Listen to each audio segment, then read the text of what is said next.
大家好，咱们今天继续这个下一手的内容。这是第11册让子期的战斗啊，还差一部分就要结束了。上次咱们说过了，这个下一手这个内容啊，第一大本啊，我总共是印了4大本，第一大本马上咱们就可以要完成了啊。那么咱们在没进行之前呢，首先呢还是老规矩。先把这个近期给咱们频道点赞的朋友啊念一念。有这个福琴暗霄，这是一位新朋友。万人21567啊，这也是一位新朋友。星铁元神带杆小可丽，肖大侠在新疆，紫晨光路，这都是咱们的老粉丝。还有老司机尾号445，绵阳君21，落日沙丘，霍尔斯妈妈达，这是咱们一位老粉丝。B 站尾号0044等等啊，因为还有一些咱们念不到的，是因为我在这个后台啊，这个不容易看到。虽然看到很多的点赞，但是有些人名字他不是能够浮现在前面，那我就不容易找到了啊。好吧，这是咱们这些点赞的朋友表示感谢啊。那么现在咱们进到这个内容，这个内容题目叫做什么呢？变化球，黑仙有段。咱们看一看这个棋，其实这个棋在现在也是非常常见的，就是所谓的这个星位啊，一面小飞挂，一面一将高夹，然后是搭在这个方向啊。咱们看看这个变化。现在白棋啊，刚刚在这里爬了一手啊，爬了一手。黑棋的下一棋是什么呢？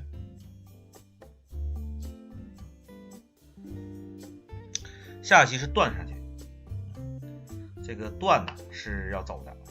那白棋挤一个，黑棋下棋是虎，这有点意想不到，是吧？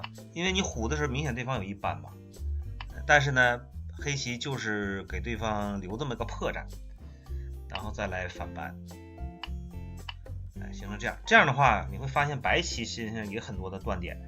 白棋如果是走这个，黑棋呢就是顺势打下去，也不在这块跟他纠缠。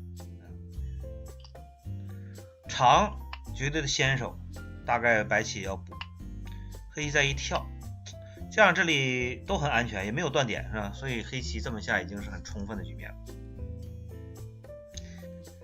如果这个时候白棋呢不肯在里面粘，选择从这边打吃怎么样？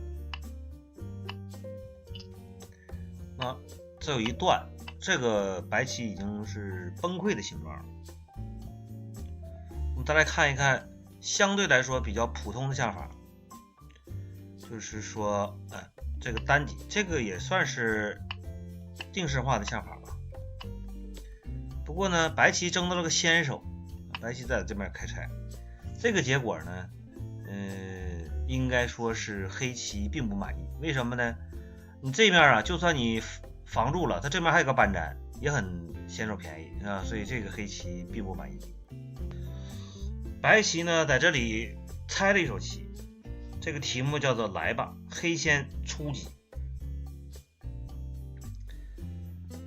其实让子棋啊，就是培养这个战斗，就是围棋，记住了，千万不是围控。如果你是下围控的围棋，那你的胜率会降得很快。因为什么呢？你越想围，对方会这个越来破你，所以越围越小，越围越小。所以这个棋一定是从头战斗到尾，这样的话呢，你会发现你的胜率才会提高。那怎么培养这种战斗力？就是在你让子棋的阶段，你就要培养。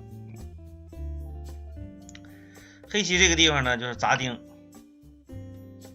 双方大概就是对跑，然后呢顺势再把这一补。这个黑棋的调子是相当的不错的。假如这个棋没有下这个砸丁呢，往天上下，这个就不太好了。大概是这样。这面先便宜了，然后呢再来跑，这个黑棋比较痛苦，是吧？这个白棋啊在这里接了一手棋，题目叫做定型，黑先中击。看这个棋，黑棋应该如何处理？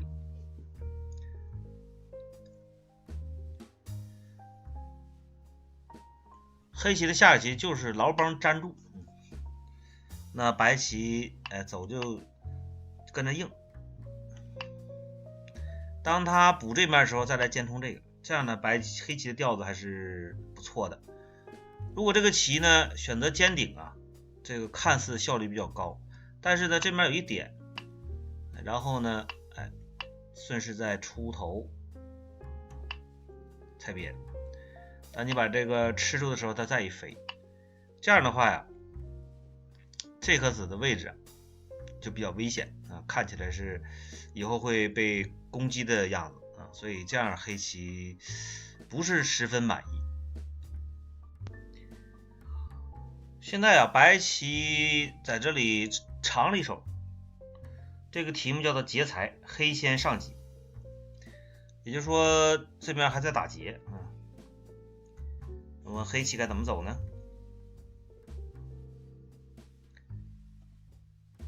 黑棋的下棋争吃这个子，白棋提劫，黑棋居然砸丁砸到这里来了，这有点意想不到是吧？那这里面啊，如果面对这手棋的时候，黑棋选择消劫怎么样？选择消劫，那白棋把这个连回来，这样呢，这个白棋在这块安心了，再继续走外边，争了个先手。那么这里面它的解释是什么呢？就是说它一点忠告吧，就是说过早，它题目叫过早，就实战就是这么下的，这么下的结果啊，可以看得出来，这个黑棋没得到什么太多东西，所以这个棋是黑棋并不满意的结果。白棋呢在这里飞了一手，题目叫做缓急自如，黑先有断。比如说现在黑棋该如何下呢？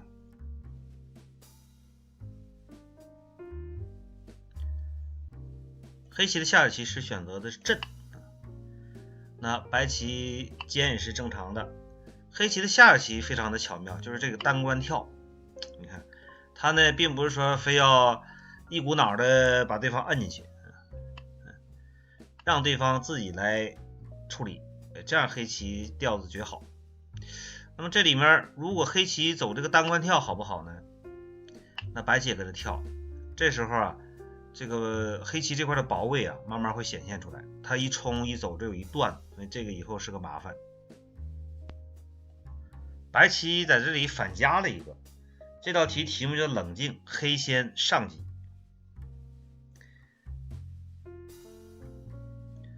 那么下一棋黑棋啊确实很冷静，在这里面守了个角，白棋呢获得了个先手，在这面可以度过了。黑棋再来跳出，这样去下。那么实战呢没这么走是吧？实战没这么下，实战走的是什么呢？走的是这个，让白棋呢获得了一个脱角的机会。这样在空上来说，肯定是照刚才那个黑棋要损空啊。这是后续大体会下成这样。这样黑棋有点麻烦。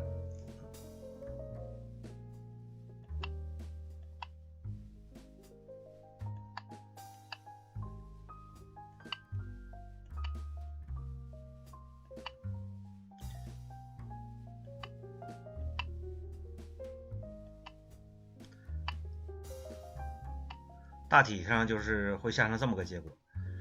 这个结果呢，评价是这样的：从这个棋形来看啊，白棋有趣，黑棋是苦战的形状啊，这就是它的结论。白棋刚刚在这里长了一手，题目叫做战斗，黑先终极。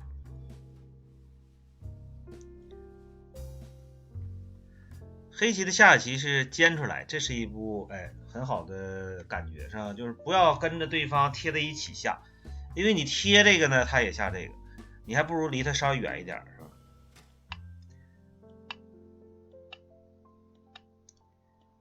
当对方要掐这个滚包的时候呢，勇敢的尝出来。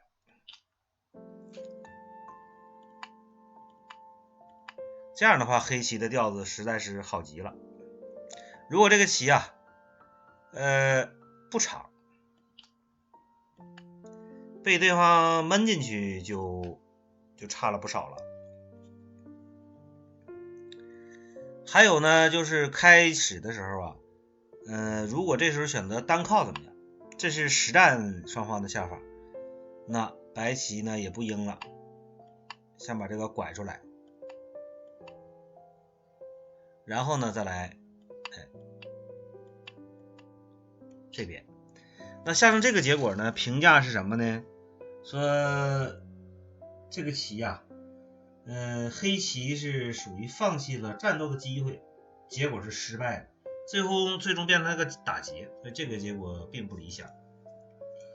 咱们可以看看它后续会是什么样啊？后续呢大概就是这样，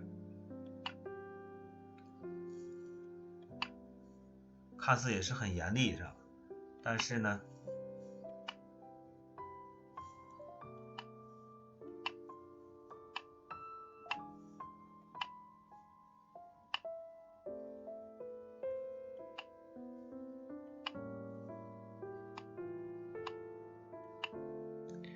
这个空上损失是很大的，到此为止黑棋是不成功。这是咱们这个第一本啊，这个下一手的内容啊就全部结束了。最后一册呢就是所谓的这个第11册让子棋的战斗。下面呢咱们进行第2册的内容。这个第2大本啊可以连在一起讲，为什么呢？它也叫让子棋，这一册第12册了。第12册叫让子棋必胜法。我先把这个里面的编者的话呀，我给它念一下啊。让子棋也好，分先也好，从棋的本质原理讲，并无二致。不同的是，让子棋必须结合星位的配置，考虑战略战术。让子棋另一大特点，大多数从序盘起，双方棋子就开始接触，而立即展开战斗的情况屡见不鲜，因此下让子棋对战斗力的锻炼提高是大有裨益的。本书所选录的内容取材于实战谱，其中对业余棋手对局中出现的常见错误，以及对上手所施展的手段如何正确应对，都结合实例进行深入的分析研究，目的是让读者读完这一本小册子，棋力上有所提高。按问题的难易程度分为有段、上、中、初级外，还包括一点忠告，其中指出一些下让子棋必须掌握的要诀，以供参考。那这里面呢，它这个分级啊，以前我也讲过，它这个分级呢，他说有段，这个段呢，我个人认为它指的是职业段位啊，那个别的就是正常了，比如说你这个中级啊、高级呢，应该是就是业余，属于有段啊，或者是业余高段，是这样来划分的啊。首先我们来看第一道题啊，叫平凡的构想，黑先出击。看一看这个棋黑棋怎么下。它这里面这么讲，一望可知主战场在右边，只要从全局观点出发，平凡的走上一手就行了。如果走的正确，就会使白方感到你是一位很强的对手。那咱们看看它的下一个棋是什么呢？就是这个，正常的往天上下就可以了。那白棋大概也要走啊，黑棋再反正过来，这样黑棋掌握着主动。